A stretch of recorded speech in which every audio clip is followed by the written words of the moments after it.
परंतु स्थिति आपके समक्ष है। वासुदेव कुटुंबकम एवं सर्वे भवन्तु सुखिनः विचारधारा वाला देश, जहां आज नक्सल समस्या ने गंभीर रूप धारण कर रखा है। प्रश्न उठता है, ये नक्सली है कौन?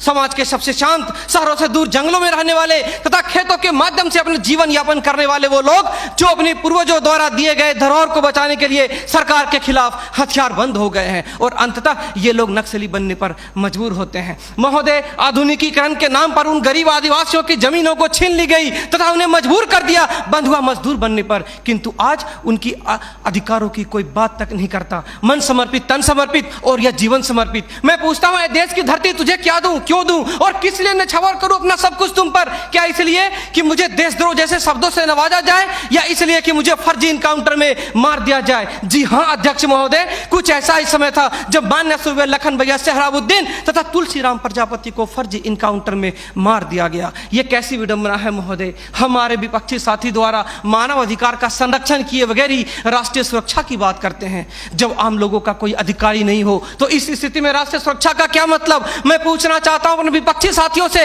वे किस राष्ट्रीय सुरक्षा की बात करते हैं? पुलिस हिरासत में अत्याचार व मौत, उन्नाव केस, किसानों द्वारा आत्महत्या या बिहार के शेल्टर होम में हुई मासूम बच्चों के साथ दरिंदगी, क्या यह है राष्ट्रीय सुरक्षा?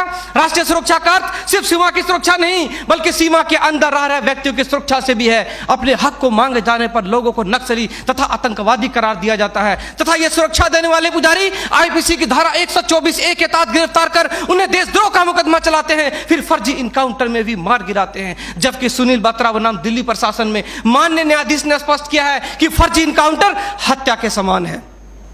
10 जुलाई 2004 को मनोरमा देवी के साथ दुष्कर्म और उसकी हत्या तथा पूर्वोत्तर राज्य की महिलाओं द्वारा हम सुरक्षा बलों के समक्ष निर्वस्त्र होकर विरोध प्रदर्शन करना इस बात का द्योतक है कि हम सुरक्षा बलों ने arms force special power act का दुरुपयोग कर नाजायज फायदा उठाया है। वहां के लोगों को जबरन गिरफ्तार कर उसे मानसिक एवं शारीरिक रूप से प्रताड़ित किया है तथा उनकी बहु बेटियों के साथ दरिंदगी कर मानवता को संसार किया है। यह देश की सभ्य समाज एवं लोकतांत्रिक शासन प्रणाली पर प्रश्नवाचक चिन्ह है। सीआरपीसी की धारा 41, 42, 107, 151 के तहत बिना वारंट गिरफ्तार करने की शक्ति, सीआरपीसी की धारा 129, 130 मजमे को तितर बितर करने की शक्ति और जरूरत पड़ने पर गोली चलाने तक की शक्ति इन सुरक्षा बलों को दी गई है। और कितने अधिकार दिया जाए इन्हें? तो दे दो रोलेक्ट एक्ट जैसा अंधा कानून और ढूंढते रहो इतिहास के पन्नों पर स्वतंत्रता एवं समानता जैसी शब्दों को। महोदय, आज जरूरत है चिंतन की, मंथन की, जागरूकता की, लोगों में विश्वास जगाने की। आज जरूरत है सुपर 30 जैसे संस्थानों की ताकि अपने पथ से भटके हुए बच्चों को उचित शिक्षा, भोजन इत्यादि का प्रबंध कराकर उसे विकास के सही मार्ग से जोड़ सके।